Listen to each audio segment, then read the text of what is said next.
Yeah, welcome to the Brown Boy Wonder Podcast. Reviews and reactions. Let's go. It's the Brown Boy Wonder. Hold it down, representing for the culture. Every episode brings you closer into the mind and the heart of a hustler, where the truth and the groove collide. Stay tuned in, come enjoy the ride. Keep it authentic like that, never hold back. It's the Brown Boy Wonder Podcast. The Brown Boy Wonder Podcast. Subscribe, share, and stay tuned in. The vibe's always on. This is the Brown Boy Wonder Podcast.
Welcome to the Brown Boy Wonder Podcast, guys. It is time to talk about the season finale of season 2 of Batman the Animated Series.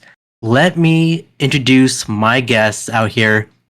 My first guest, of course, he is known to do some police brutality. It is Skyler. Skyler, how are you doing today? Oh, do another one. I don't want that one.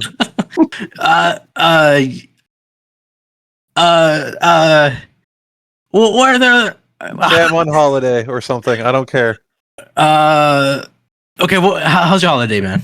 You have a holiday. It's been great, and I've never brutalized anybody. I'm doing good. How are you?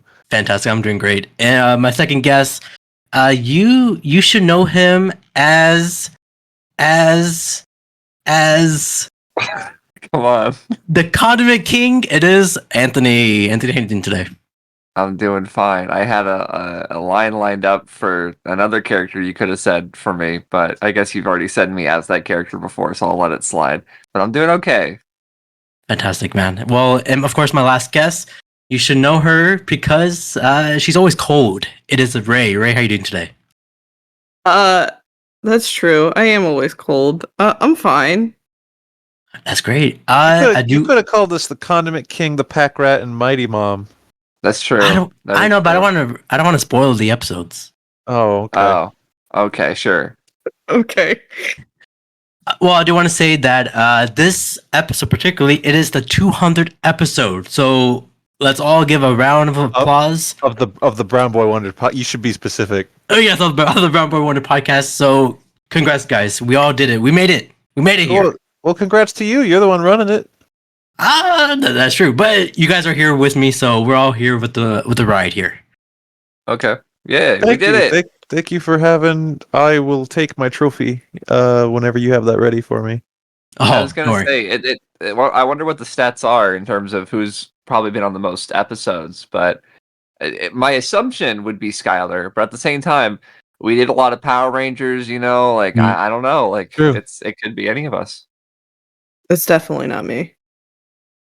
God, no. Could be any of us. No, Ray, you're a part of some of the Power Rangers, I believe. Yeah, some of Power Rangers, and I originally wasn't a part of this. Well, you're part of it now. Yes, you are. Well, let's get into our episodes here from episode 16 through 20. This is episode 16, Harley's Holiday. At Arkham Asylum, Harley Quinn is ready to receive a clean bill of mental health from her doctor and be granted parole. Batman and Robin, in the process of returning Scarecrow to Arkham yet again, offer their congratulations but warn her to stay out of trouble. She declares that starting the next day, she'll show the world how sane she is. Are you guys happy to see Harley Quinn not insane anymore? Yeah. This is fun. This is a fun sort of concept to see these villains attempting to reform and be different. And I think Harley's one of those characters that makes sense to do that with. So I like this. We often joke that, when certain villains are released back onto the street, that Batman's stalking them and just like waiting for them to screw up, like Riddler or Penguin to an extent. He does not like Riddler. That's the ultimate goal. Is that everyone gets a pass except for that fucker. And that's fair. but Harley, he shakes her hand. He's like, do well out there. I'm rooting for you. Yeah, That's great. Yeah. That's great. that's cool. Well, the next day, Harley is aiming down the street on roller skates, looking for all the world like a car hop on her day off. Except she's taking her two rabid pet hyenas for a walk, and passerby are scrambling to get out of their way. Confused as why people are acting so weird around her, she thinks that her outfit is the problem. It's not. Instead of her hyenas. So Noticing, she's not the most sane that she could be. She's still a bit quirky. yeah. Sure, right. I mean, quirky is not insane. It's just half insane. She's a little dangerous. I would say it's a bit more eccentric than anything else, which is a very normal thing, really. I guess so. Well, she started to notice a clothing sale going on in a nearby department store. Harley decides to do some shopping, bringing her hyenas into the store with her. I know her hyenas are always a part of these episodes with Harley, but I looked up some facts about some hyenas. Okay. So did you guys know hyenas have one of the strongest bites in the animal kingdom with a bite force over 1100 psi? I feel like people say that about every animal out there. Really? It's got one of the strongest bites. Yeah, on the spectrum, everyone. They're the fiercest animals in the animal kingdom. Did you know yeah, that? they're the fiercest killers. They should fight Superman. I mean, hyenas aren't really killers, though. They're actually scavengers. Yes, I did know that as someone who watches nature documentaries all the time. Ray, mine thing was a joke. All right, Ray's on timeout. Come on. Okay. For comparison, lions have a bite force of 650 psi. So if you have a pet hyena, don't. Oh, Yeah. that's good advice. Yeah. Well, inside, Bruce Wayne is trying on new clothes. With the help of our Veronica Virlin, Harley catches a sight of them and cheerfully remembers when they last met during a holdup by the Joker. Harley catches the sight of Bruce's chin and notices something a little familiar until she identifies him as Bruce Wayne. Not Batman, of course. Bruce was like, pew! Although her hyenas begin barking very loudly at Bruce, obviously recognizing him as Batman. Picking out a new dress for herself, Harley buys it on the register, but rushes out before the clerk can remove the security tag. The clerk calls to the guard at the door and asks her to stop. Oh no, here we go, guys. Harley panics, thinking she's being arrested again, and knocks over the security guard. She rushes into the dressing room and comes out again in her clown costume. I don't want to. Does she always have it in her bag or something? Her costume? Yeah. She was ready.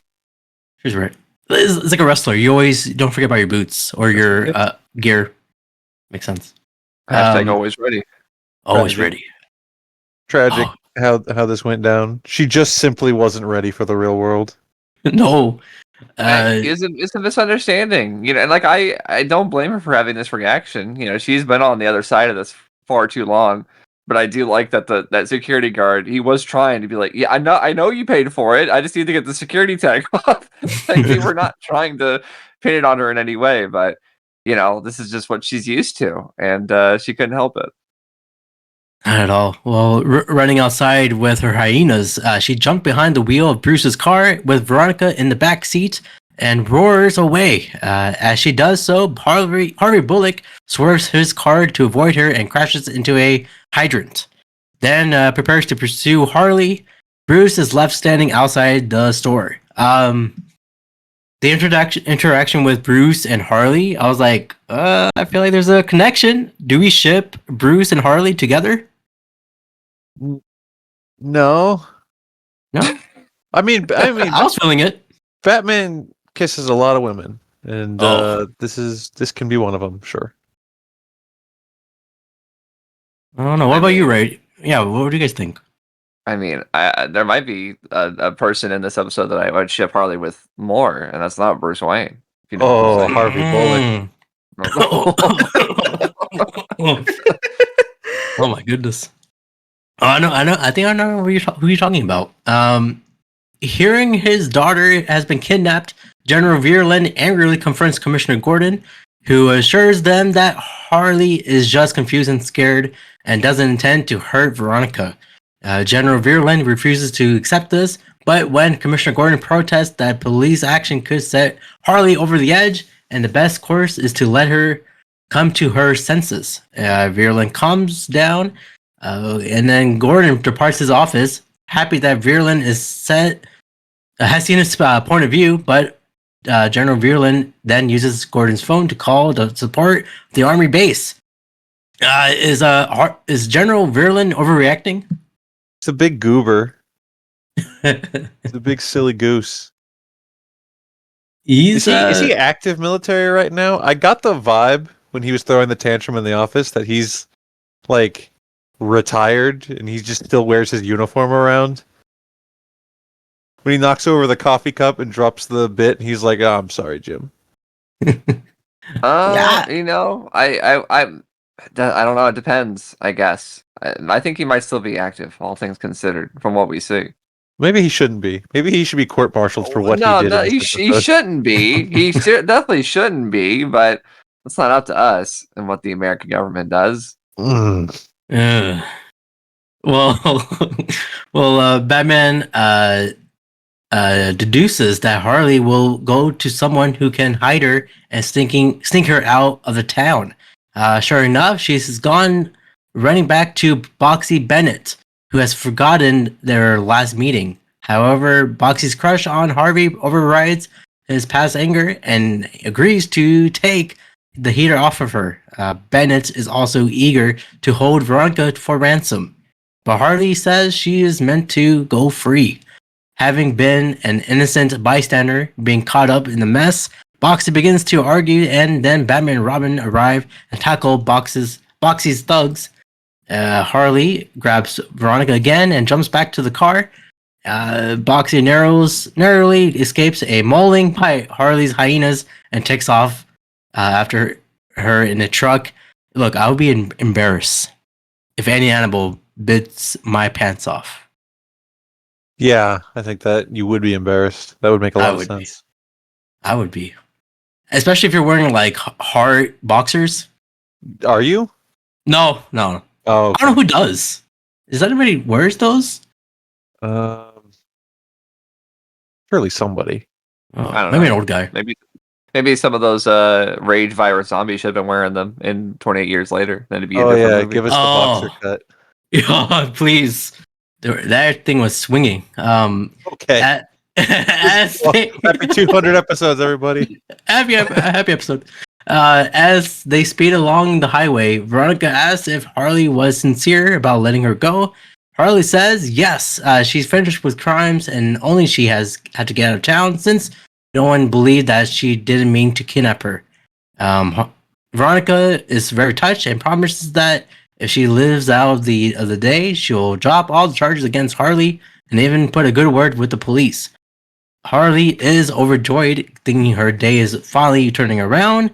Then a cannon blast narrowly misses the car, and then two women look to see General Virulent riding a U.S. Army tank down the road at them. All right, you're right, Anthony. I think it's time to ship Veronica and Harley together. They got a lot going on. I won't lie. You know, maybe she's just a substitute redhead for all we know, but still, I do think they had some fun, and that was enjoyable. I thought the animation during all this was like very like goofy. Like something about it gave very like not like Looney Tunes, but I guess like at the time Animaniacs or Freakazoid. Like something about it seemed very like loose and fluid and all that kind of stuff. And I checked the animation studio, and these folks have done a lot. Like they did a lot of Batman the Animated Series. They did Superman. They did Batman Beyond. Like so they stuck around. But this episode, maybe just because of the tone, it is a generally goofier episode, especially with this bit here with the tanks and the cars and everyone's driving around like. It's like remember in 101 Dalmatians where Cruella's car is like completely smashed up. It has that sort of energy to it. Like it's very, very silly. So maybe they wanted a kind of a sillier animation style to it, but it was very noticeable, which I was fine with because it had the episode had that vibe, like a general with a tank in the middle of Gotham City. Yeah. Like it is undeniably a goofier episode. Yeah. Yeah, it reminds me of last week's episode, Baby Doll, that type of animation as well. That one was definitely more Animaniacs coded than I would say this one is, but it's I see what you mean. The similar attitude vibe. They're keeping it for sure. Well, Harley speeds away again, then halts in the middle of the intersection in the theater district, with Bullock, Boxy, and Virulin bearing down on her from three directions. Also, I forgot to ask: do we feel bad for Bullock for this episode? He's been going through it. I think we've seen enough about Bullock's life to not feel bad. Like he could have just gone to the police station. He didn't have to drive around town himself. You know? I guess that's true. He's a determined guy, you know? He sees someone breaking the law, he wants to do something about it. He would not rest until he arrested somebody. The person he finally did arrest is not the person he was mad at, but he didn't care at that point. Yeah, he is very honorable. Well, okay. Oh, honorable is a stretch, but you know what I mean. There is a humongous crash, of course, and the Batmobile arrives seconds later. As the drivers get out to look at the wreckage, Harley calls from the rope above, drop Veronica into Robin's arms, then takes off. As Batman takes off after her, General Virulin hugs his daughter. Bullock forgets about his earlier rant against Harley when he catches a bigger prize, Boxy Bennett, who is wanted by the GCPD. Look, Harley's doing something correct here, but let's see it towards the end here. Up on the roof, Batman argues Harley that not to throw away her hard work and her freedom. Harley attacks, ranting and about the string of troubles she had as Batman avoids her kicks. Her wild move takes her to the edge of the building, and she ends hanging for dear life on a collapsing Coca-Cola billboard. Talk about grasping at straws. Great. As she gives away, she falls, but Batman saves her and sets her down. All the fight and seems the contents of her stomach gone out to her. Batman and Robin return her to Arkham, but Dr. Leland assures her it won't be for too long. That's good. Veronica, true to her word, dropped all the kidnapping charges, and it should only take a little more work before Harley is ready to interact with normal people again. Harley asks Batman why has he been looking after her when she's been nothing but trouble for him. He says he can only sympathize with her honest desire to lead a normal life. I had a bad day too once, Batman said. As parting gift, he gives her the dress she bought. Crazy enough, she kisses him before returning into her cell. Bat-Quinn, I'm still feeling a connection there. Harley and Bat, I'm feeling it. You're feeling that? I'm feeling it. But was this episode a thumbs up or thumbs down? I'll go with you, Ray. It's a thumbs up. It's a fun, wacky episode. You get to see a lot of Harley just being a lovable goofball, and technically did no wrong, just a misunderstanding, and we talked about the animation being very, fluid and fun and Yeah. wacky. Yeah, it's just a good episode. I agree. What about you, Skylar? Do you love this episode? Yeah, I'm gonna give it a thumbs up. I don't think we've had a bad Harley Quinn episode the entire show, right? I think I don't think so. that's why she was introduced in the show and then stood the test of time the way she has, just because they knew what they had with her back then. So No. they always seemed to use her very appropriately, and her episodes are good. So yes, I like this one. Yeah, I agree. There's no bad Harley. Well, no, her debut is pretty good.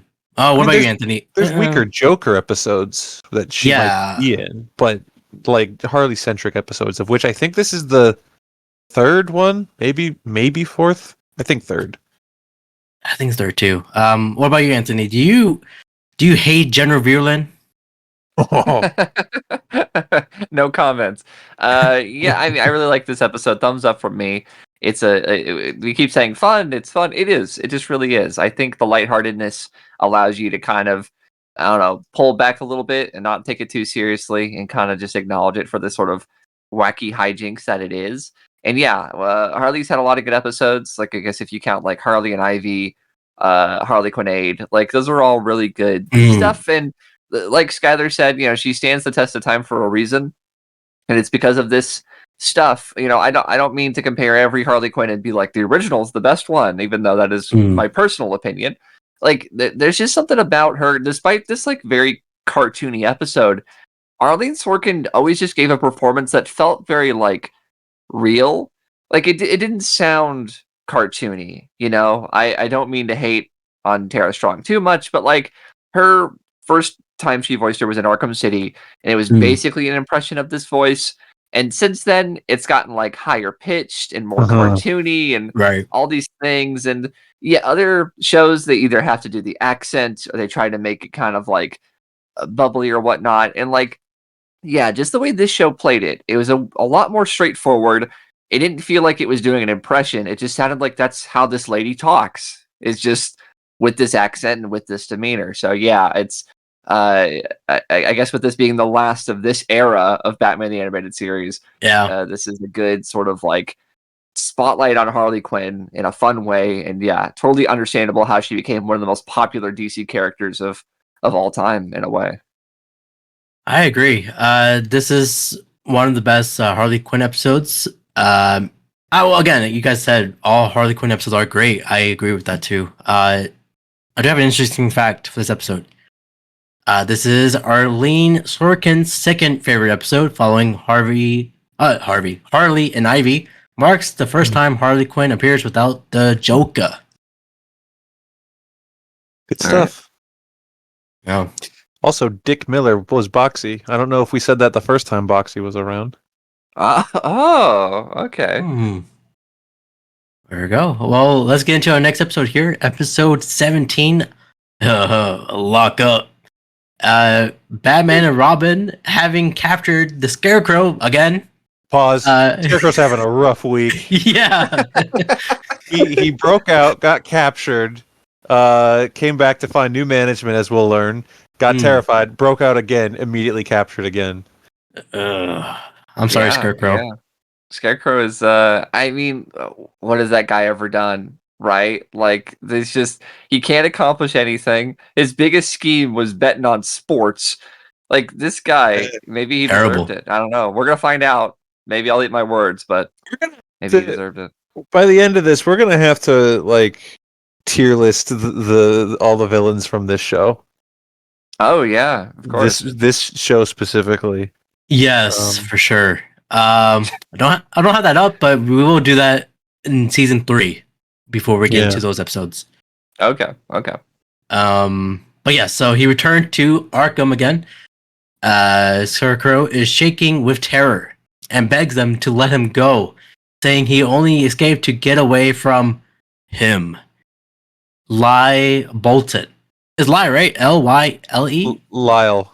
Lyle. There's another L in there that you missed. Yeah, I missed there. Lyle Bolton, Arkham's opposing new chief of security, appears at the entrance and takes hold of Scarecrow, telling him He will be the only escapee from Arkham on his watch. Bolton apologizes to the heroes for Scarecrow's escape and makes an ominous vow that he won't let them or the people of Gotham down again.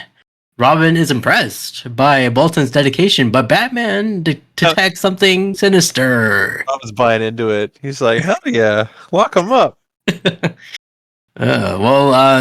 This Bolton guy, he looks like, at least appearance-wise, he looks like Black Adam. Oh, He got the haircut. You got the shoulder, the square chin. Right. Big guy with receding hairline. It's Black Adam, really. You're right. Honestly, Bruce Wayne makes inquiries, and Dr. Barmew, Dr. Meow, conveys a review hearing. Whatever floats your boat, dude. Yeah, I'll call him Dr. Meow. Attended by Bruce, Commissioner Gordon, and Mayor Hill, Anthony's favorite. It was the Wayne Foundation that endowed the new post at Arkham and suggested Bolton as the perfect man for the job. But Bruce now says he has some misgivings. During the hearing, Bolton said, "If anybody got a problem with my methods, please tell me." I just added laughter. When he said that, I think he's a little too cuckoo for Cocoa Puffs, I'll say. You're probably right. Yeah, well, back as Dr. Meow questions Scarecrow, Harley Quinn, and the return list, it becomes clear that Bolton has intimidated them into remaining silent about what they really have to say about him. When Bruce recommends that Bolton's contract be extended for another 18 months, the inmates panic and finally begin screaming that Bolton has been verbally assaulting them and physically abusing them behind the walls of the Arkham Asylum. They're like, hell no. I really like Scarface during this scene because there's sometimes where Scarface is animated just like a puppet, right? Like he looks like a normal wooden puppet, and then there's sometimes he's animated like a living little guy. And there were scenes during this one where he just like looked like a little baby. I did notice. I did notice he blinks in this scene. He looks so like there's a part where they're all cowering and he's like got his arms like hugging Wesker and he's like trying to. His eyes are wide and he looks like a little chubby little baby man instead of like a little puppet, and it made me laugh. I was like, I like Scarface in this episode. Look at him, he's silly. So it makes me laugh that Bolton was going out of his way to bully all the inmates, including the puppet, and he was holding him over. He got a vat of termites. Is that real? Was Scarface just riffing, or was that real? I think that was real. He's not a liar. Yeah, he's truthful. He's honest. He has no reason to lie. Mm-hmm. Yeah. Well, Bolton loses control and bewills that the inmates are scum who should have been beaten to death. Oh my goodness! Jesus Christ! I know. It takes several large big guys, I guess, and a timely kicked out over a chair from Bruce's to restrain Bolton while the villains tremble in fear. Angered, Dr. Meow immediately fires Bolton, who says this guy's real name is, because I don't remember. Does anybody remember? Is it Bartholomew? Bartholomew.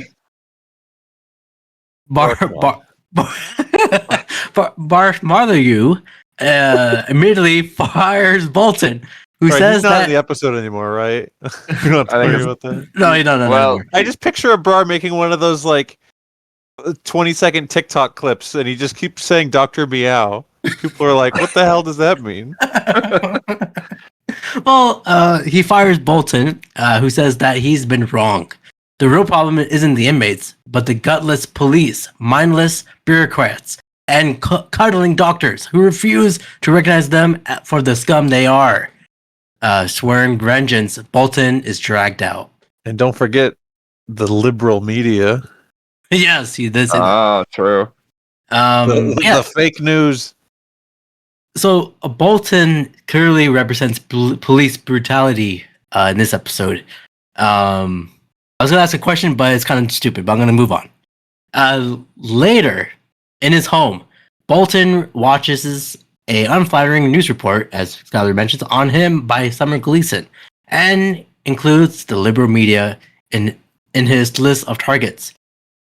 I said Black Adam before. I think he is Black Adam. He has his own chair. He does that pose as Black Adam does. Throne. He has his Okay. own chair. Yeah. No, Abrar's right. Let him No, cook. he is. Yeah. No, I understand what you're saying. That's just an amazing thing to say. Like similar to Black Adam, he owns furniture, so that's Yes. another point. This is just like you comparing Batman to Ethan from Mission Impossible. Yes. Yes. Like they got checks out. families. Sometimes Yeah, Batman families. said, That's what I'm saying. Thank you. Well, 6 months later, it's a long time. Just after Bruce and Gleason have had an interview over dinner, Gleason is abducted by getting locked inside her own car and placed inside an armored police car. Manned by Bolton, now wearing a costume, calling himself Lock Up. Bruce confronts Lock Up as Batman. Lock Up declares that together he and Batman will make Gotham safe. Batman will catch the crooks, and Lock Up will make sure they will never see the light of day again. Batman, of course, refuses to accept Lock Up's brand of justice, and the two fight, but Lock Up makes a getaway. I did like how Batman or Bruce changed into Batman. He just put a little smoke bomb. But you don't think the security cameras caught that? "No, there was smoke." Right. What about people outside the window? That's where we see him. He just walks Yeah. up to the open window and decides to get dressed there. I guess he had to do it quick. The smoke guess so. dissipates, and he doesn't have his pants on yet. Oh, Batman's running around with his butt out. 28 years later, Batman. oh, 28 bats later. oh! Gotta watch that. Well, again, we get our first introduction of Lockup. What do you guys think about this? Probably racist villain. There's nothing in the episode to suggest he's racist. He No, discriminates pretty equally. Once again, I think Abrar's right. I just have a feeling. I mean, it could be assumed. Most of the people he attacks, he could be racist to white people. I don't know, but yeah, it's this is original character for Batman the Animated Series. This Lockup character here. I don't know if this is your fun fact, but I'll say it now just in case.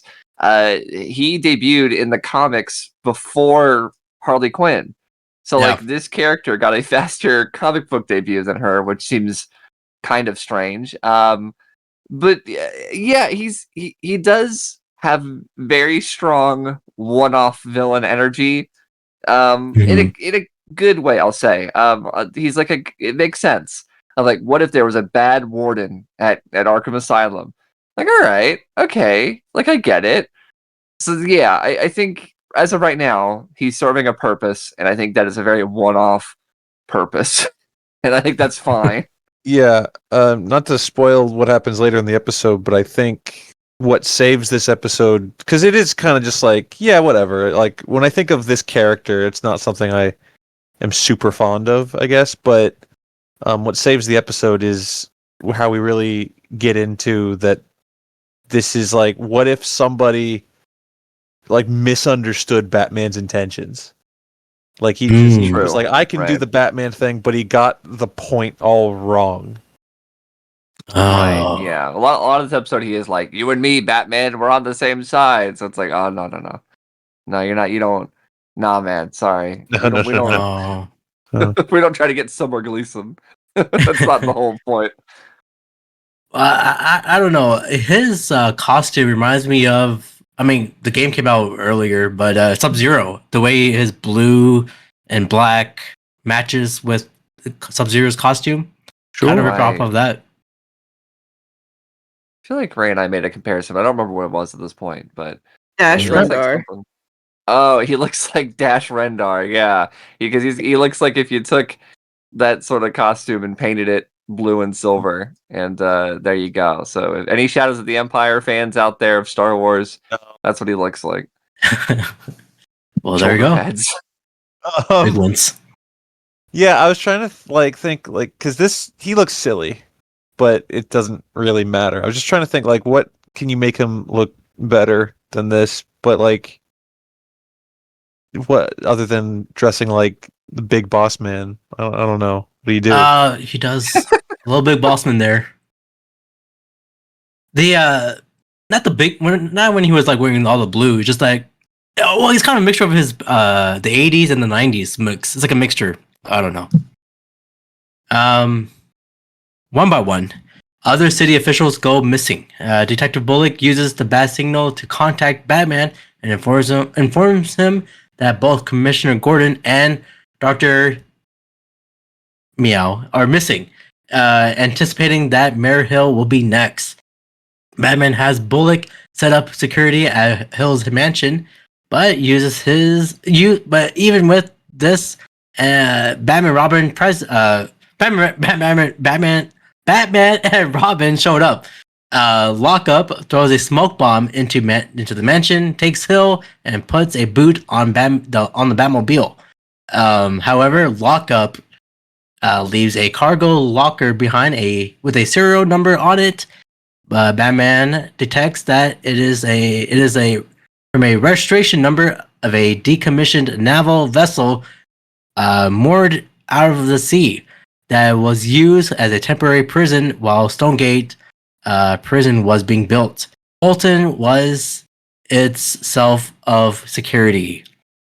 Batman and Robin makes their way to the ship where Lockup has imprisoned Gleason, Gordon, the Doctor, and Hill, and booby-trapped with automatic death traps. Robin makes his way to the holding cells where the hostages are kept while Batman fights Lockup. Their fight accidentally triggers the ship's missile system, driving the ship into a reef and causing it uphead. As the ship takes on water, Robin frees the hostages and gets them to safety. Batman and Lockup fight each other directly over the ship propellers, but after both being plunged into the water, Batman manages to gain the upper hand and gets Lockup. Again, I don't want to say it again, like last week episode, the rain reduces the quality of the show. I'm trying to remember the rain specifically in this one. Yeah, they're kind of. I don't think it was as bad as the one we talked about last time. No, Just the total like after effects rain. But I know what you mean. yeah. Well, cat calls and jeers from the other inmates. Bolton is ushered into his own cell at Arkham. Bolton, however, is satisfied since now he believes that he will truly be able to keep an eye on all the other inmates, taking his revenge for costing him his old job. I do not want to be in prison with Black Adam here, but do we give this episode a thumbs up or a thumbs down? I will give it a lukewarm thumbs up. Like I said, it has a very oh, here's a concept. Here it is executed. I think that's fine. I think for a weekly television show, animated show where you can pop on any episode, perfectly fine with all of that. The second half kind of was giving me vibes of, you guys remember in the Arkham Knight DLC where you kept going to that boat? There was the clock mission, and you go to the boat. And you use the first levels on the boat. It reminded me of that because it was on a boat, and so that whole thing gave me a side mission in an Arkham game. That's what this episode felt like to me. It was someone's kidnapping all these people. They kidnapped Summer Gleason. They kidnapped Mayor Hill, and you got to go find him, Batman. And I found him. I beat up Lockup, and now I get to put him in the little holding cell with all the other characters in the GCPD. So that's what it brought. That's what it was. Yeah. And I think if Lockup ever showed up again, which I don't think he does ever, then I would be no. But he's a one and done. And for that, good job. You did it. We can move on. Yeah. What about you, Ray? Do you hate being in prison? Yeah, I really do hate being in prison. Please let me out. Yeah. But I This episode like is serviceable, and like for that, it's hard to give it a thumbs down, so I won't. But I mean, just for the same reasons that were already stated, it's like if he were to show up again, I wouldn't enjoy it. But it's like this: he had a job, he showed up, he did it, and then he left, and that's all we really need. Well, okay. Well, what about you, Skylar? Do you hate taking Scarecrow into prison every time? Yes. First of all, you asked Ray if she hates being in prison, and I did Yeah. put her on timeout at the beginning of this episode. I apologize, Ray. You can come out now. Thank you. You are free. Yeah, this episode, I've kind of already said I'm whatever on it. I think what saves it is the confrontation. When Batman says, "I was born to fight your brand of order," I think that saves it for me. So that's gonna get it a thumbs up for me. Okay. Well, I'm feeling a thumbs down. I liked beginning. Police brutality. Yeah, big thumbs up for police brutality. But when it comes to the end of the episode, I wasn't feeling it. I feel That's like fair. it was. Yeah, I it was was. confused because all the inmates were like, "Haha, now you're locked in here with us," and like he's gonna beat your ass, Scarecrow. Yes. Yeah, he's still big. Black Adam. Very Black Adam-ish. But yeah, no, this episode, when it comes to fighting, when Lockup and Batman were fighting, I'm like, this guy's stupid. So, but I like the beginning of the episode. This guy's stupid. Yeah, he is stupid. That's very fair. It's funny you keep saying Black Adam because there might be another sort of reference coming up in a future episode. So Ooh, yes. get to that. Yes. Well, let me get into this interesting fact for this episode. Robin says, "Well, blow me down," is a phrase made famous by cartoon character Popeye the Sailor Man. Mm-hmm. Yeah. That's it. I thought it was all we got? interesting. Yeah, for that episode, yes. All right. Well, all right. Well, let's get into this next one here. Episode 18, Make 'em Laugh. Ooh. A man in a bizarre costume calling himself the Condiment King holds up a upscale restaurant, though he is armed with nothing more than two hoses of spraying ketchup and mustard. His manner is bizarre and violent to persuade the customers to hand over their money and valuables. Batman arrives and easily takes out this man, who starts acting up and falls off the balcony onto the roof of an arriving police car. Renee Montoya removes the man's disguise and recognizes him as the famous TV comedian Buddy Stantler. We need to unpack this scene. Yeah. Because there's a lot. First of all those people just took the elevator with the Condiment King standing in the back. They didn't think anything of it. They're like, all right, whatever. They've waited weeks for that reservation, and here he comes. Second of all, he's obviously a big idiot, and everyone's not taking him seriously. But then he starts spraying mustard in people's eyes and hot sauce people's mouths, and then they start handing over their wallets like it's working. It's pressurized. You can tell because it knocks people over. Like he's shooting people with the sauce, and it's really taking them out. Condiment King is an interesting one because he's definitely one of the most iconic Batman animated series like goof characters. But I don't know if people even remember this episode per se. They just remember him. Yeah. Yes. I feel like if they remember the episode, they wouldn't really think of him the way that they do, which we'll get into. Because they don't talk about any of the other characters that we see. It's just him. They don't talk about Roseanne. No, they talk about Condiment King because he's silly. That was also, I was kind of flip flopping between Roseanne and Lisa Lampanelli, but it's so Roseanne. It's very Roseanne. And it's very mean. Which hey, fair enough, I guess. But yeah, Condiment King. He's like this guy. Also, his head is like a pickle. Yeah, but like pickles, you don't put condiments on, right? No, but you make relish out of it. You can make relish out of it. Okay, all right. That my theory was like, was his head supposed to be a weenie? And they were like, I don't like the color. They had to censor it. They had to censor that weenie. Danny Boyle will take notes. 28 condiments later. 28 condiments later. That's a good one. He's wearing his underpants on the outside. They're actually underpants. Yes. That's Yeah, fine. and then I'll give him Batman credit. shows up and very rightfully is like, "Come on, guy, let's not do this. You don't want to do this."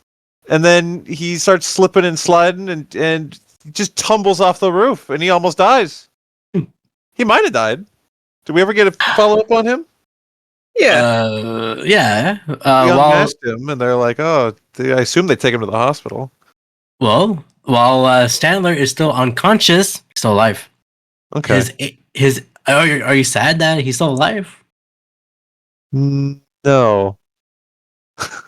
Okay. Well, his agent is interviewed on the TV news. He cannot explain Sandler's actions, but reports that his comedy show has been canceled and is being sued by the restaurant's owner. Robin, a fan of Sandler, is equally baffled. I think we need a Condiment King movie up in the works. I will start Bill Hader as the Condiment King. Why? Wow. Why not? Not I think it'll work. not like John Mulaney. Ooh. I think Here's the thing, though. No, here's the thing. This is literally what I'm talking about. Where it's like Condiment King is such this popular thing because it's such a ridiculous idea. You know, Yes. it's like when Chevy Chase was like, "I want to play Egghead," because Egghead's a funny thing to say, and he was in the '60s show. But the whole crux of this character is that he's not a real villain. No, he He's- doesn't know. He's a guy. Him and several other comedians are, under the influence. We'll say for now, without spoiling Yes. it. So like. That's what I mean. Like I don't think people have ever seen this episode. They just No. see the guy with the mustard and ketchup guns, and they're like, "That's a funny character for a Batman villain." It is, yeah. And they don't talk about any of the other ones. It's very strange. It's very weird watching this episode with the culture that has now blossomed out of him wearing his underwear on the outside. That being said, I feel like this is absolutely the type of character that would be in the background of like how, the random cameos in the background of Creature Commandos, like what James Gunn is doing now. He would stick a Condiment King. Right. Back or Like how he something. did in the Suicide Squad movie, Yeah. where Yeah. like Sean Gunn was Calendar Man, and Yes. there was like the Double Down or whatever. Like those types of people, you could just toss them in. If he's gonna make his brother Sean the Stan Lee of the DCU and put him in every Ooh. single project, then he could Sean Gunn might be Condiment King one day soon. We'll see. Yeah, sure. Why not? Who I'll vote for cares? that. The next day, Alfred is shopping at Mayfield's department store, which is invaded by another bizarre robber dressed up in a mouse costume, calling himself the Pack Rat. He discards the jewelry and cash and takes only worthless items, but is armed with a real functioning submachine gun. Alfred calls the Bat Cave.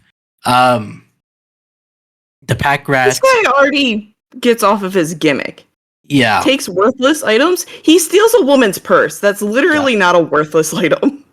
It's to him. Does he empty it out? He emptied it out, but also purses themselves can be very expensive, That's true. and therefore also not worthless because people keep stuff in them. Right. That's true. okay. That's true. I'm glad we have a woman's insight on this show. Yes. Thank you, Ray. Also, Pack Rat is the worst name I ever heard in my life. Oh, it's a thing. Ray's never It's even all owned a purse. What is she talking about? What does she know? I have too owned a purse when I was 13. I thought you were gonna say she's never even seen a rat. No, if what they anything, do? she knows about rats. She doesn't know anything about women. She knows more about rats than she does women. I mean, So we have a woman's insight, but it has an asterisk next to it. It says rat. Perfect. Yeah, no, off gimmick or not, this guy, I think, is in a different kind of way funnier than the Condiment King because he's less of a nuisance in the sense that he's essentially stealing people's garbage, but he's more dangerous because he has a real weapon and he's brandishing it. That's true. In public. he does have a real ass gun. An ass does. gun. A rat gun. Well. Elsewhere, comedian Lisa Lorraine is abducted from her apartment.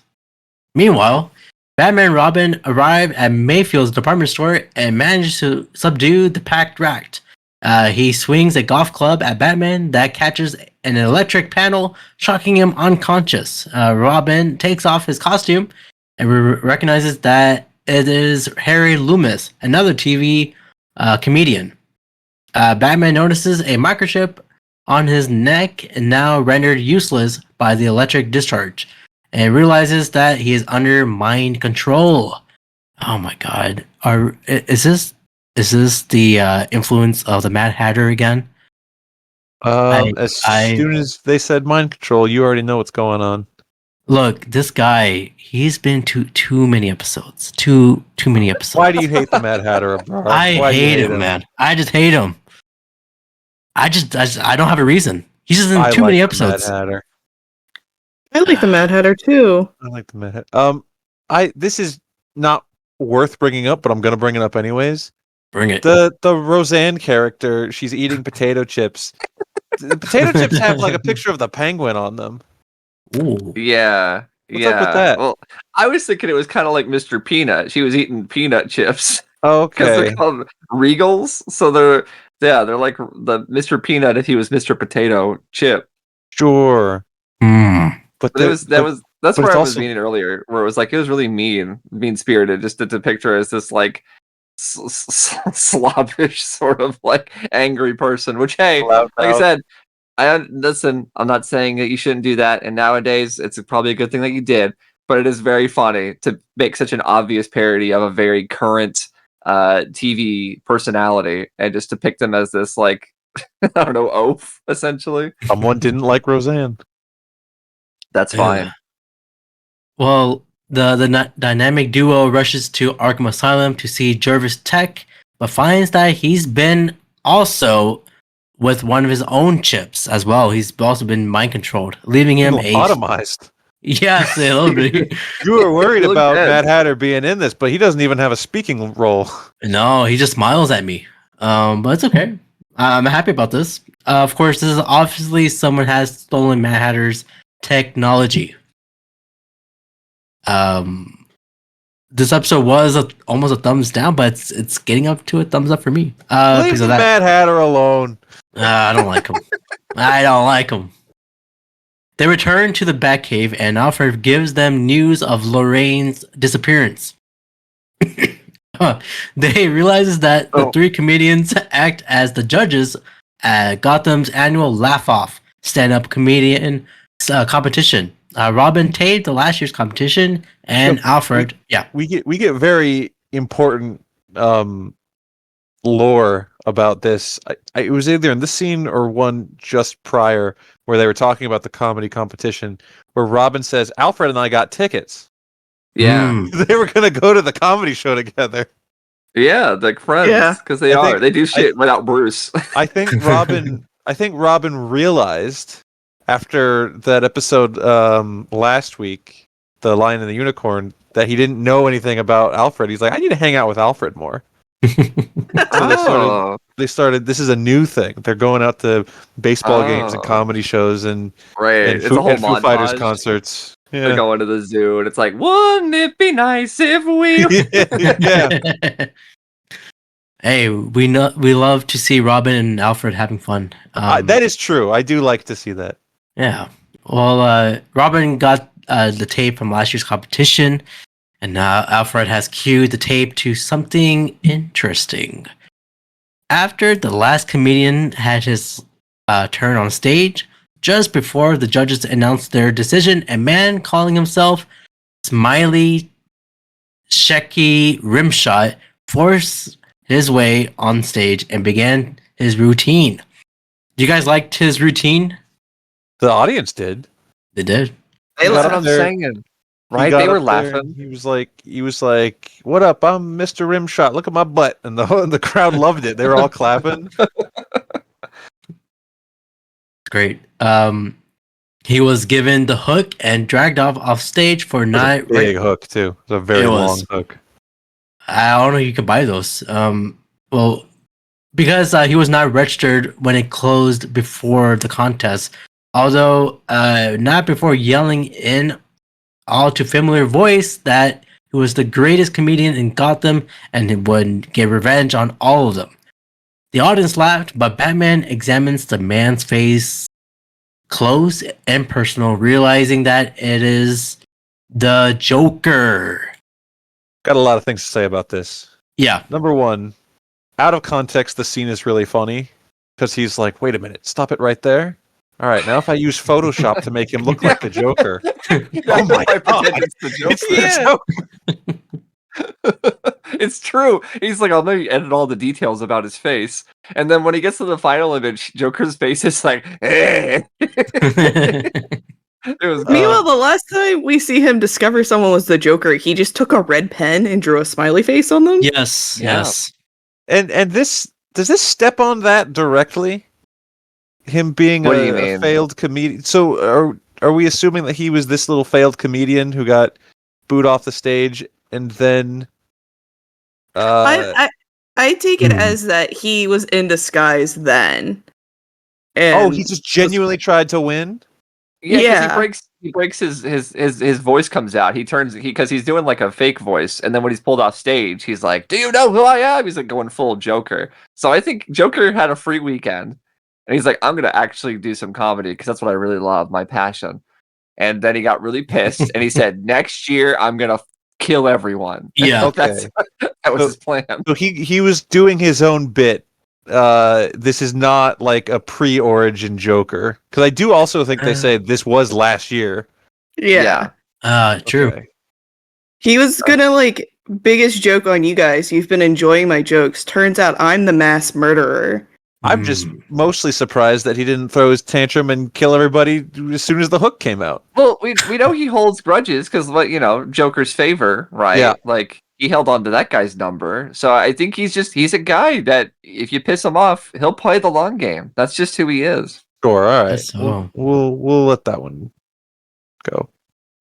Well, that night at the comedy competition, Joker takes control of the competition and announces himself the winner, and performs again using his smiley, shaky rimshot disguise before revealing himself to the audience, which doesn't laugh but is horrified as he prepares to toss grenades containing Joker's gas into the crowd. Batman arrives and knocks the gas away, and they explode outside harmlessly. Joker introduced his latest girl, Lorraine, acting under mind control and now calling herself Mighty Mom. As the Joker escapes, carrying the trophy, Batman pursues and Robin takes down Mighty Mom. Look, Mighty Mom is very annoying here. It's Roseanne. Yeah, she was spanking Robin too. That's yeah. I don't Oh like yeah. that. I don't Maybe like he that. did though. Oh, Robin? Some people pay good money. Not from Lorraine. Oh, not Lorraine. Well, Don't I don't yuck know. people's yum. That's true. That is true. Well, Say that. on the roof, Shut up. Move on. on the roof, Batman berates the Joker for ruining 3 innocent lives, all for a silly piece of golden painted tin can, or the trophy. The Joker explains that he did not want the trophy, but the title, the funniest man in Gotham, and he had to eliminate the competition by any means necessary. Joker jumps into the crowd-shaped balloon, and which takes off in the sky. Batman and Robin follow, and in the fight, Joker accidentally stabs the balloon with a knife, causing it to descend. Joker ends up falling off the balloon with the trophy stuck onto his head. Batman saves him by firing his grapple gun, catching Joker by the seat of his pants. For once in his career, Joker gets real laughs, but for something he would never rather forget that ever happened. Dangling upside down from Batman's cable with his head stuck in the trophy and his pants around his ankles. What's up with these episodes and with no pants? What's going on here? It was Um, WB. It was big. I guess. As he's led to a police van, he tries to pull up his pants, as I would, but they fall down again and he trips, causing even more laughters. Now he's ashamed. He hides his head in the trophy again and is taken away. For this episode, are we giving this a thumbs up or a thumbs down? Ooh, It's a good question. I You know what? I'll jump in first. Go ahead, please. Please do. I don't hate this episode, but I will give it a thumbs down. I think this is a weaker Joker episode. I think, as we already said, people remember the Condiment King, Yeah. and then like nothing else. Yeah, I just don't think this is a good episode for the Joker. I think his character's kind of lost in it. Like, they fall back on him just being like a bad clown instead of the Joker. I don't know. It just doesn't really work for me. And he's just so pathetic by the end. Yeah. That's kind of funny. I like when he puts the trophy back on his head out of shame. That was kind of funny. That's sad. It is Oh. sad. He's sad. He's a bad person. Sad man. I am also going to give it a thumbs down.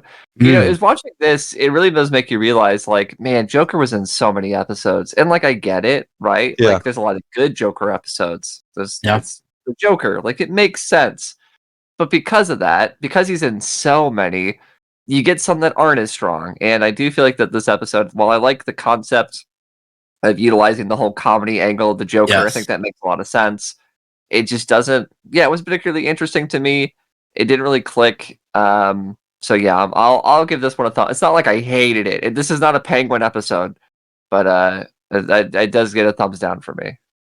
Well, Ray, do you like to laugh? No. So I'm giving this a thumbs down. Yeah. I think no, that's obviously a lie. I think laughing is fine. I mean, I That's- still give it a thumbs down.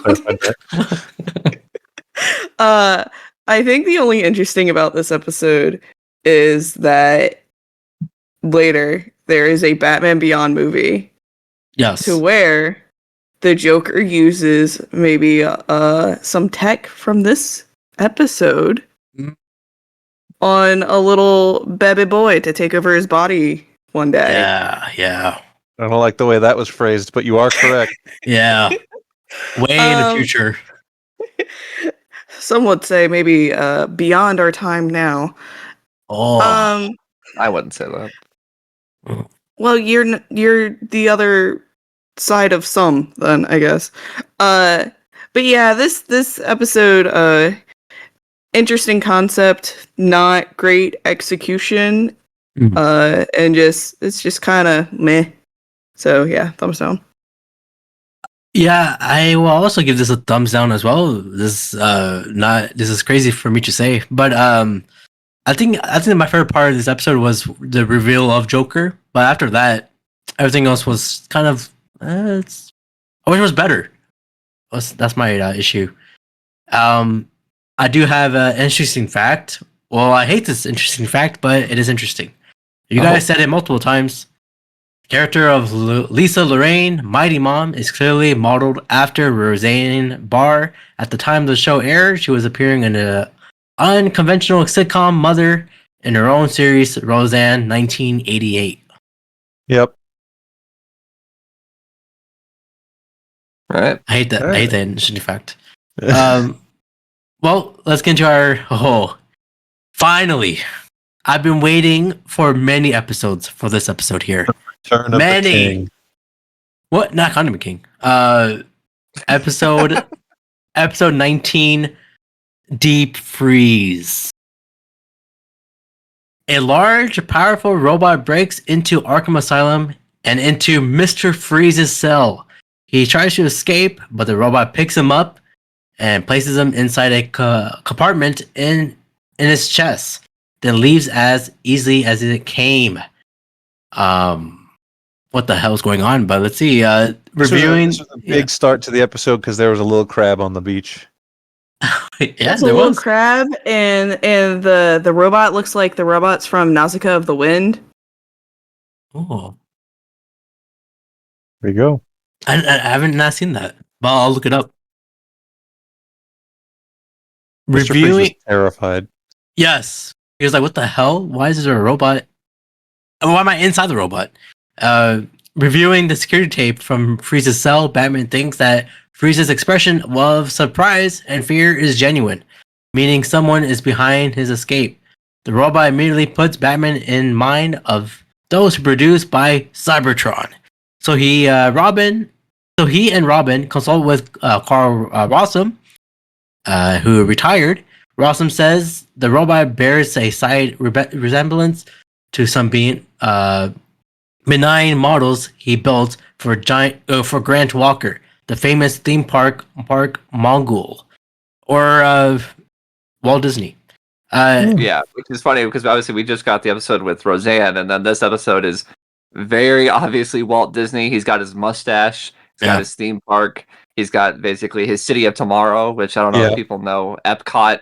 The original concept of Epcot was an actual like Disney-owned city that like his employees could live in, and I liked the line about him talking about like I was one of his original visionaries. That's what they call themselves. That's what really gives it away. I liked that quite a bit. Also, there's a little Batmite Easter egg in this episode. It's a little fine little robot, looks like Batmite. So that was a fun little way to throw that in. Oh, I often remembered this Batmite. I forgot it was just a toy. I was just like, in my mind, I was like, fucking Batmite shows up in this somehow. But yeah, there he was. He was. Well, Walker's latest theme park is Oceana, located on a artificial land a short distance out to sea from Gotham City. There, Walker releases Mr. Freeze from captivity and provides him with a new freezer suit and a cold gun, explaining that he studied Mr. Freeze's work closely. Freeze asks Walker what he wants. Walker says that Freeze's condition has slowed his aging process so much that he practically is immortal. Walker, who is very old and is failing in health, wants Freeze to duplicate the accident that caused his condition and freeze Walker into mortality. Should have be cold. Yes. Well, would you guys accept Walker's offer? Oh, are we to assume that in this situation we are already Mr. Freeze? Yes. And then he's like, "Make me cold, and then here's your wife." Yes. Yeah, I guess I would accept that. Was assuming I'm Mr. Freeze. That's all I want is my wife. So, yeah. I guess. Pretty big marketing tip. Well, this Mr. Freeze refuses, saying his condition is no fit to stay for any man. Walker reveals his card here. Nora Freeze. Ooh, you almost did it. Is it Nora Fries or Freeze? It's Freeze. It's Freeze. Okay. It's German. It is German. Nora Freeze, alive and still suspended animation in her cryotube. Excuse me. Freeze's believe his wife perished in the accident, but Walker explains he was a major investor in Goth Corp and managed to salvage Nora's tube. Mr. Freeze agrees to help Walker in exchange for custody for his wife. Did he? He did. I mean, again, the weakness for Mr. Freeze will always be his wife. He's Nothing a wife else. guy. He's a wife man. Batman and Robin heads out to Oceana in a bat boat, destroyed by the island's torpedo defense system. But Batman and Robin manage to eject and make their way to the island. There, they see Walker explaining his large plans to a group of his followers. He built a cannon-sized version of Mr. Freeze's cold gun, with which he plans to freeze Gotham. Similar story. Then the rest of the world, as he believes, is too corrupt and cruel to survive. Oceana will serve as a utopia for those whom Walker believes worthy to live there before they can act. However, Batman and Robin are captured. I think Walker has a point here, maybe? Is this the way to save the environment? No. Is that what he was trying to do? No. Mass extinction events are not the answer, I would argue, personally. But, I mean, This is also... What are you saying? You're like, let's hear him out. He had a cool theme park. I'll give him that. But the other part where all those people die, maybe not that part. No. I mean, this is also, if we're obviously we know the inspiration for this character. It's been talked about before, which means it's eugenics. He's talking about eugenics. Yes. People who he deems are worthy and whatnot have, so no, eugenics is not a good thing. It always comes back to Definitely. eugenics with you.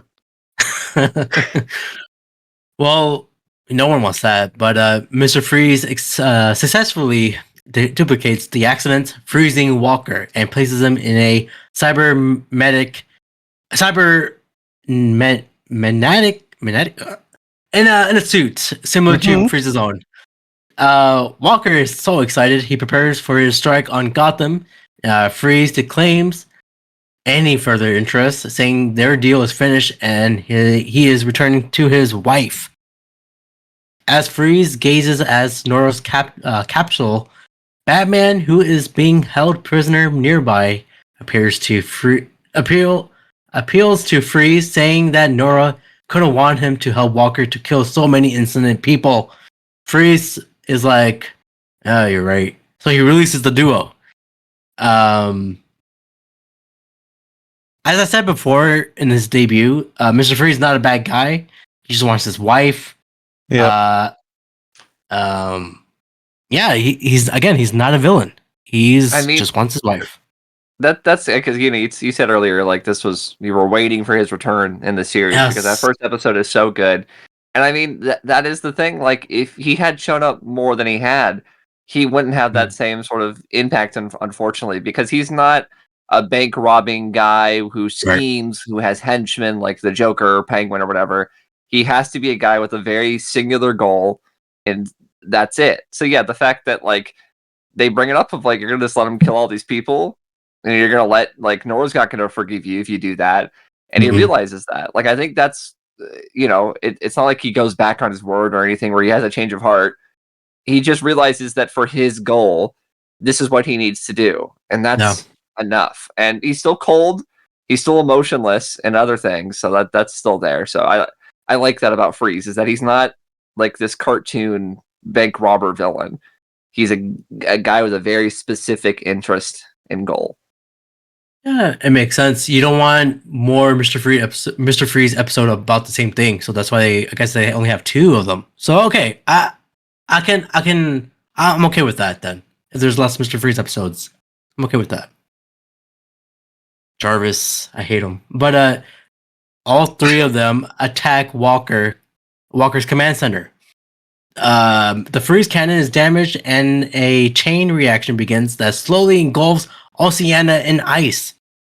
The people and Walker scientists evacuate, but Walker is trapped by a wall of ice. Batman and Robin urge Freeze to follow them, but he says he's trying to stay with Nora. To drive his point home, he freezes Robin below the waist, forcing Batman to save his partner rather than go after Mr. Freeze. As they escape the island, the ice tears through it and explodes. Kaboom. Walker regains consciousness under the sea so thoroughly encased in a block of ice that he cannot move even with his strength. As he realizes where he is and that his new immortality has been trapped him there forever, he lets out a scream that no one can hear. This dude's dead. Do cold people need to eat? Yeah. It depends on how frozen he is. What do you mean? Well, because if he's in like true cryostasis to where every function of his body is no longer moving and all you would have to do is reheat the body, they wouldn't need to eat. Okay. And let us not forget not to get ahead of ourselves in regards to Mr. Freeze, but we know what happens to Mr. Freeze in this series and how living he is. Like he's alive in Batman Beyond, spoiler alert, with the limited pieces that he has. Yes. So I'm betting that this guy is just, you know, Yeah, he's just down there. Yeah. Damn. Well, Robin recovers at Wayne Manor, and asks Bruce whether they'll ever see Mr. Freeze again. Batman reflects that if Freeze really is immortal, it's very possible that they will. They will. Watch the movie, Robin. That's what he said. Yes. Yeah. Honestly. Another block of ice drifts under the sea. Inside an air bubble. Within, Freeze kneels before his wife's capsule. The Are we happiest Mr. Freeze has been in a long time. for real? Are we giving this Mr. Freeze episode a thumbs up or a thumbs up? Or I said that last week. Come on. Are we giving this a thumbs up or a thumbs down? Thumbs up. This probably almost certainly cracks the top 10 at the very least. Oh, interesting.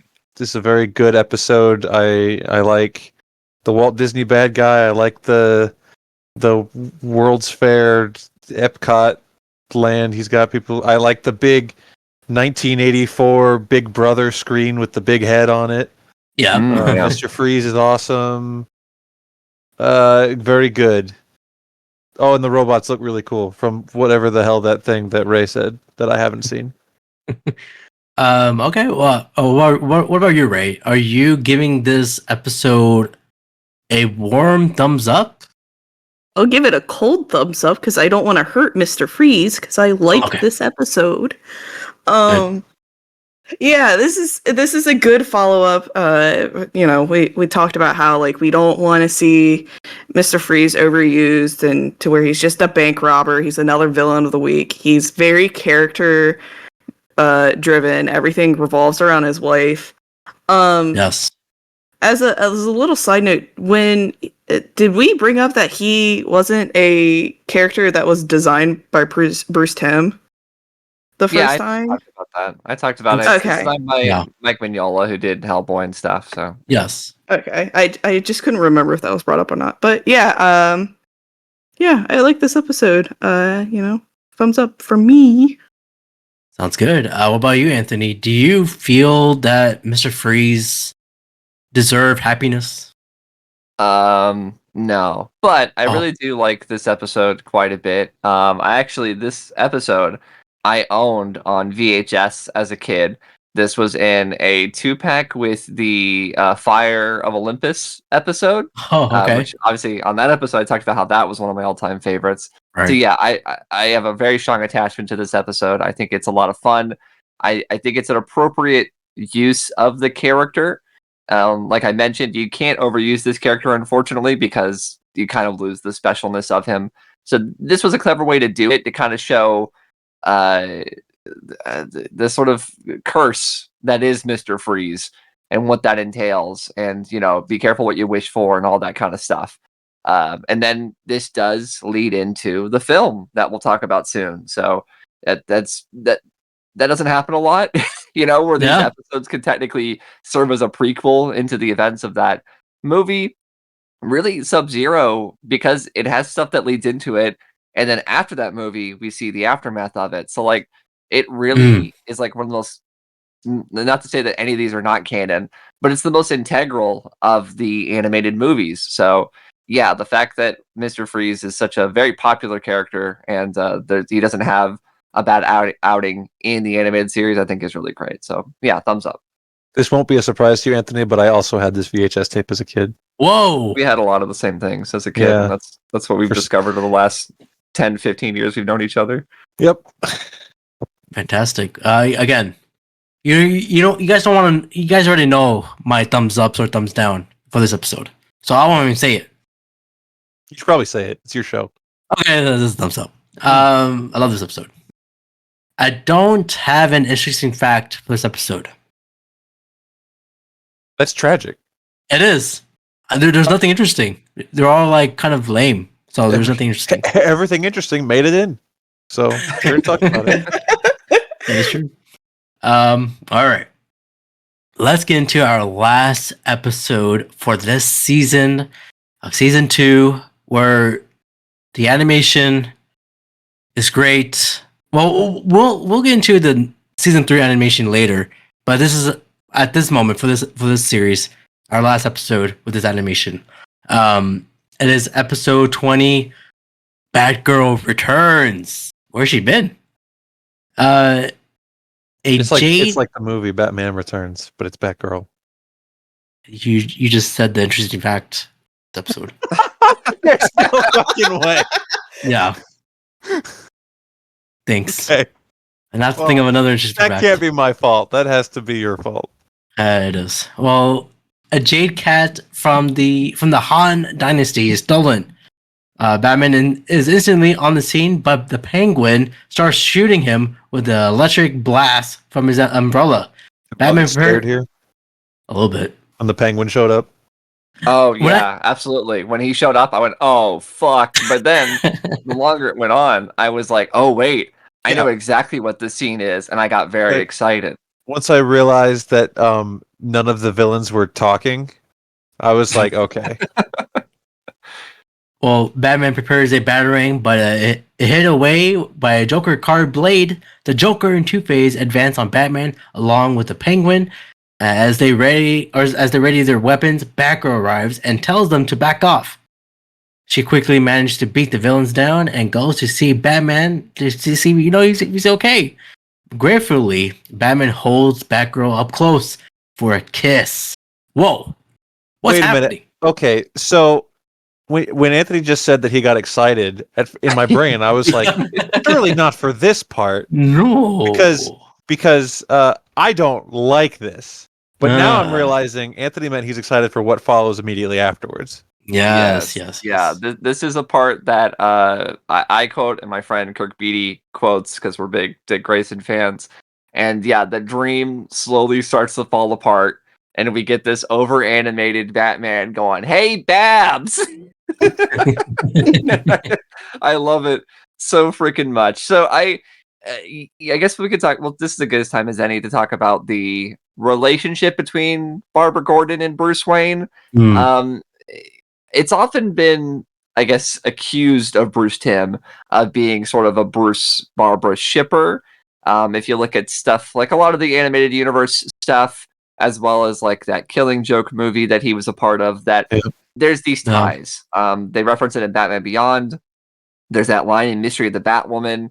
And then here it's the most appropriate because it feels like, well, who doesn't have a crush on Batman, right? Like it's not Bruce Wayne necessarily, and that he doesn't know who he is yet. Yeah, like to have a crush, a sort of fantasy about Batman feels a bit more reasonable versus like the later stuff that we get. Like I said, there's the references and things in Batman Beyond and whatnot, where it's a bit more concrete that maybe something actually happened. No, thank you. Yeah, don't want that. I do not like the Batman Batgirl romantic relationship. I will never like it. I'm against it. It just is. It's gross. It is weird. Yeah. Well, just then, Dick, as Anthony mentions, calls her and wakens Barbara from her dreams. Thankfully, he offers to take her to get some pizza, but she refuses it. Just then, she receives a newspaper that has a headline showing that a priceless statue was stolen from Gotham's University. Her interest piqued. Barbara decides to take a break after all.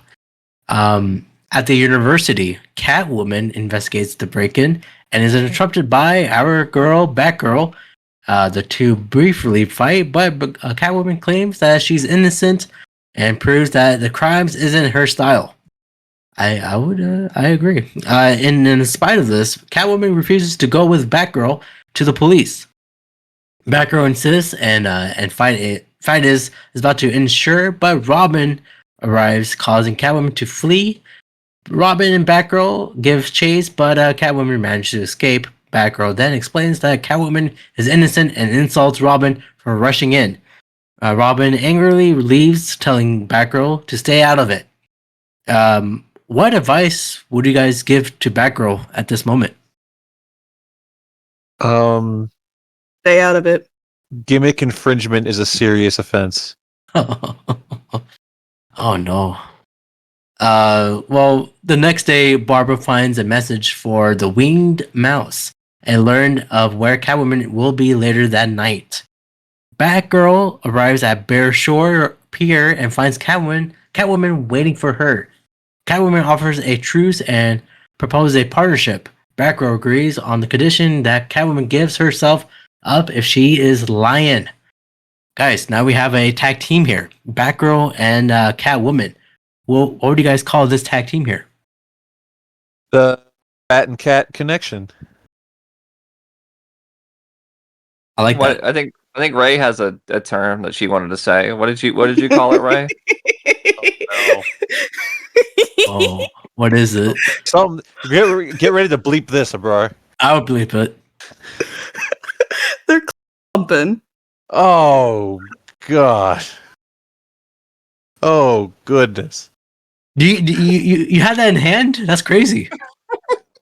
Yeah. She Oh, asked man. me, she's like, if I say that, will they bleep it? I'm like, oh, most definitely. Yes, I will bleep it. But for those who don't know, I can't even say it. I won't say it. Just gonna bleep it again. Yeah. Know what you're trying to say, about to say. Just Uh, you just gotta let that go. well, but that's a good name, Ray. I liked it. I liked it. What it is. Meanwhile, Robin calls Bruce and learns that he won't be back from his business trip in time to help with Catwoman. Batgirl, the tag team here, go to the stack deck to find information. They interrogate the chemist to find who melted the padlock into the university, but he runs before revealing where it was made. A fight, yeah. This like Venture Brothers ass looking scientist. What is with this guy? I can explain it. The chemist here.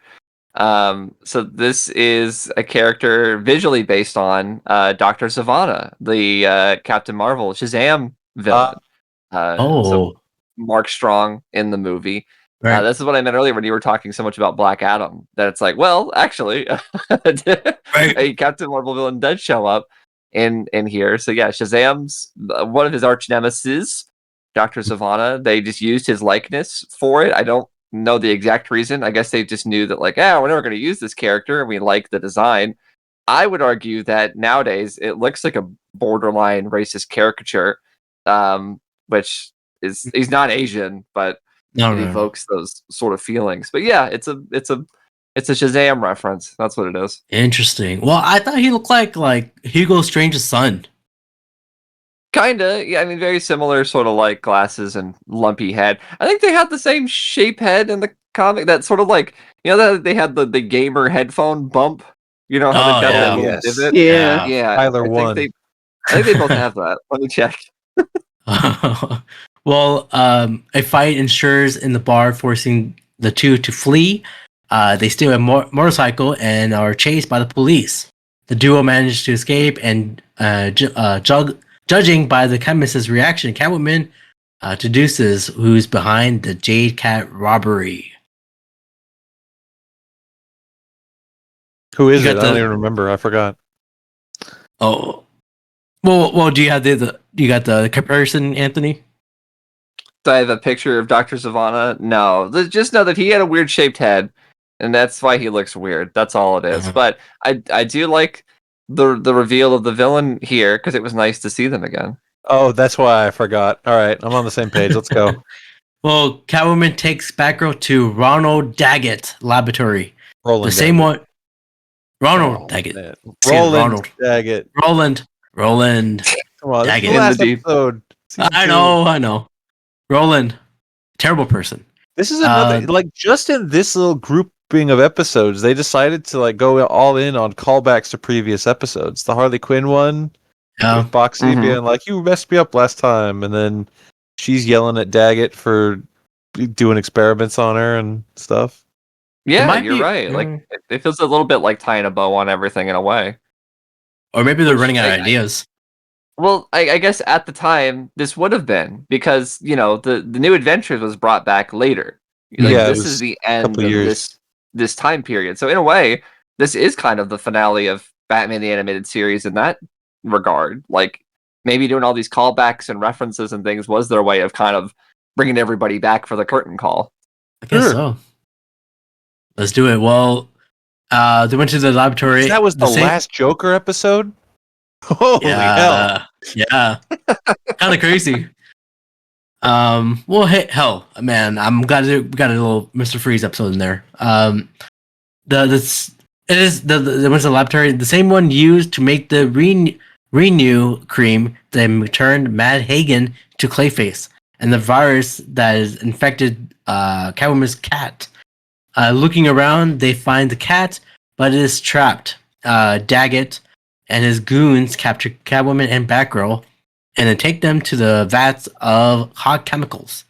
I Yes. love this next bit. I love that she's like, "What are you gonna do? Put the acid on us and or ropes until it melts away?" And he's like, "No, I've learned my lesson. I'm just gonna shoot you and dump your bodies in the acid." It's like, oh my god, Oh, that jeez. makes perfect sense. Like finally a villain that's like, "No, what's wrong with you? He learned his ways. I have to shoot you with guns." Well, this son of a bitch, Daggett, explains that he stole the cat because it was what Catwoman would have stolen, and needs the money to start over as he left broke after his last encounter with Batman. Daggett continues by saying he'll have Batgirl and Catwoman shot and then thrown into the acid, as Anthony said, to destroy the evidence. Fortunately, Robin arrives and deals with the thugs before they can execute Daggett's plan.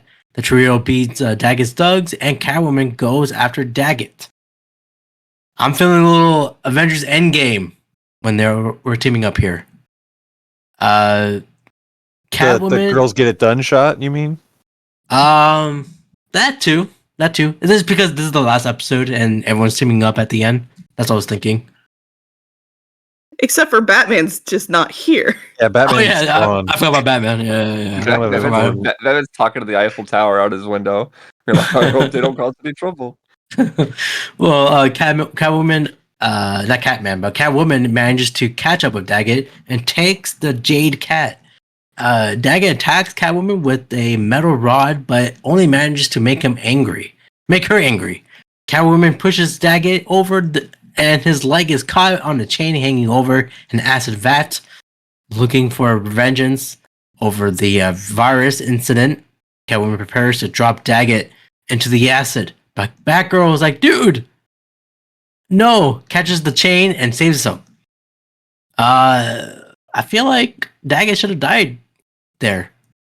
Yeah, you think us little kids should have watched this man melt on our TV screens? I mean, I think he's the worst non-villain villain He person. might. I think, including all of the Batman villains in the show, he might be the most straight up evil. Yeah, Right? I think he so. is. Yeah, I mean he's a businessman, so inherently evil in that regard. And the fact that he kept getting away with stuff, right? Like he was always trying to put on a good face. Like I talked about it when we were watching it. It's funny that he kind of looks like Norman Osborn as well, because he kind of feels like Norman Osborn, like this scummy businessman who behind the scenes is throwing all these people under the bus and doing all these things. And it's like he is the villain. Like above all else, behind all these people like Mr. Freeze, who is a criminal and he's done bad things and he doesn't care about most people. He has a heart. And there's a reason for it. This guy, he has no heart. No. He's just a bad guy. Him and Thorne and all those people, they're just bad people. Very bad. However, Catwoman makes a break for it, and Batgirl is not strong enough to pull Daggett up. Robin arrives and takes over for Batgirl, allowing her to go after Catwoman. Using a bola, she manages to catch Catwoman, who Did you say using Ebola? using a bola. Whoa, hell of a weapon. Okay. You know the thing. I don't think that's what they're called, but As I'm calling them that. alright, Well, it's your show, dude. I know. no, man, it's your show. Come on. Well, she. Thank you. Get out. Blue Boy Wonders? Whoa, we're The renaming Blue Boy it. Wonders. Hey. She manages to catch Catwoman, who confesses she always intended to steal the Jade Cat. Catwoman then offers to team up, but Batgirl is like, "Stop, no." The police arrive and Catwoman got into custody, who claim Batgirl is innocent. Cool. Unfortunately, Catwoman escapes the police and takes their car. Robin wants to go after Catwoman, but Batgirl assures him there will be another time. Are we giving this last episode of season 2 a thumbs up or a thumbs down? So aggressive, so evil, So uncivilized. I will give this episode a thumbs up. I think this version of Barbara Gordon Batgirl is so adorable and charming, and she's great. And she's reasonably naive in this episode. And she does her best. And it is kind of funny that this is the last episode we're watching for this season, because it's like Batman's not here. He's off in Paris. He's like, these things are really important for Wayne Enterprises. Like, all right, well, there's shit going down here, but you do you, dude. So yeah, I like the way everything flows. I like the return of Daggett. Like, it's a fun one. Is to talk about it as if it's like this finale of a season. This isn't how things were done back then. They would do things differently now if we had a true finale. But yeah, I like this episode, so a thumbs up for me. The finale will be the movie next week. Yeah, that's a good way to put it. What about you, Ray? Do you love your tag team here? Say it again if you dare. No, don't say it. Don't say it. They're fine together. That makes it sound like I don't like this episode. I do like this episode. Real quick, they are called Bola. That is what she used. Bola? Bola. Yeah. I thought they were Bolos. No, they're Bola. Well, did you Google that, or did you know that and held on to it? I knew it, but I Googled to double check. Okay, all right, that's smart. That's what I would have done. Thank you. But no, I like this episode. Barbara Gordon looks really cute with her fat face in this animation. Because this season is so short and we're at the end, the animation is gorgeous and I love looking at it. So yeah, I do like this episode and I give it a thumbs up. Fantastic. And Skyler, do you love this episode? I like this episode. I'll give it a thumbs up. Just having another Batgirl episode in the books is a win here, and it's an episode with Catwoman in it that I wasn't mostly bored by. So it was cool. Good point. Yeah, that's true. Most of the Catwoman episodes were like either mid or not good. When we do that tier list, she won't be high for me, but she won't be in the dead last either. So okay. Well, yeah, we will do that tier list of in the episode of season 3 there. But yeah, for this episode, this is a great ending for the season here. We love all these villains, except for Daggett and heroes here. So we all do love Mad Hatter, is what you're saying. Oh, you got me there. I like Mad Hatter more than Daggett, but I still hate. What about Mad Hatter or Penguin? Oh, that's for another episode. Here's how you can tell if Abrar likes a villain or not. Can he say their first name correctly? Because you call him Jarvis, and his name is Jervis. Jervis. And his last name is Tech, not Tech. Yeah. Oh. And Penguin's first name is The.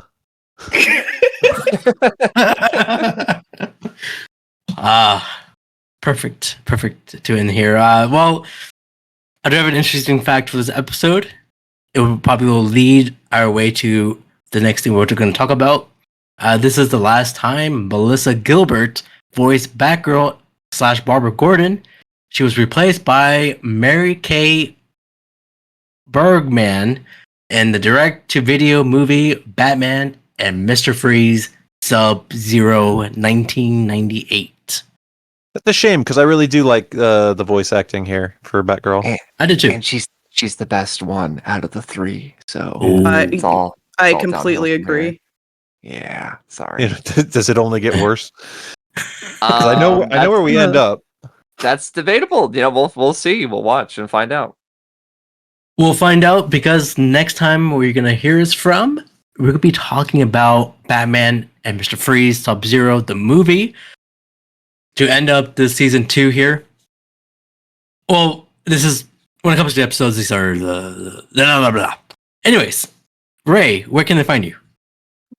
You know what? Normally I dodge this, but if you want to know what I said that was censored, you can send me a lovely question at twitter.com, the Ray Sketches, and if you ask me, and if I feel like it, I will tell you what I said that got censored. That's a good plug. What about you, Skyler? What about you? Where can they find you? You can find me on Blue Sky instead of Twitter at Skyler8bit, or you can find me on my own podcast with another guy called Ready Set Replay. That's on YouTube and Spotify, and you can follow that one actually on Twitter at RSR_POD. That is Ready Set Replay. Fantastic. And I just thought I guess just released a new episode. We did. Which one Won't was be that? here by the time this comes out. I think, not by the time this releases, but it was a Donkey Kong episode. Something about that. Yeah, there was. We talked about the Donkey Kong Direct for the Nintendo thing. Probably by the time that you put this episode out, there'll be another episode of Star Trek. We're talking about Star Trek, the original series, which also we talked about eugenics in that. Oh.